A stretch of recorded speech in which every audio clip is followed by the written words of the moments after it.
1936 সালে তিনকড়ি চক্রবর্তী পরিচালিত অন্নপূর্ণার মন্দির সিনেমায় অভিনয় করলেন ছবি বিশ্বাস এবং তখন থেকে টানা 4 বছর তিনি ছিলেন নায়ক। এরপর 1940 সালের শেষের দিকে দেবকী বসু একটি দ্বিভাষিক ছবি করেন যার নাম নর্তকী। এই ছবিতে নাম ভূমিকায় অভিনয় করেন লীলা দেশাই।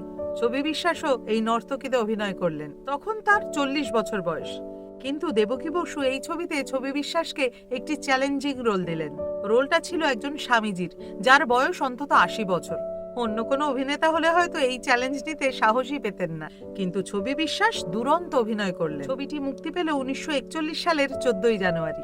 এই ছবিটি করার পর থেকেই নাকি ছবিবাবু নিজেই তার নায়কের ইমেজ ভেঙে ফেলতে উদ্যোগী হন এবং চরিত্রাভিনয়ের দিকে প্রবলভাবে আকৃষ্ট হতে থাকেন। সুতরাং একথা বলাই যায়, দেবকী বসুর নর্তকী সিনেমার মাধ্যমেই বাংলা চলচ্চিত্র তার অন্যতম শ্রেষ্ঠ চরিত্রাভিনেতাকে আবিষ্কার করলো।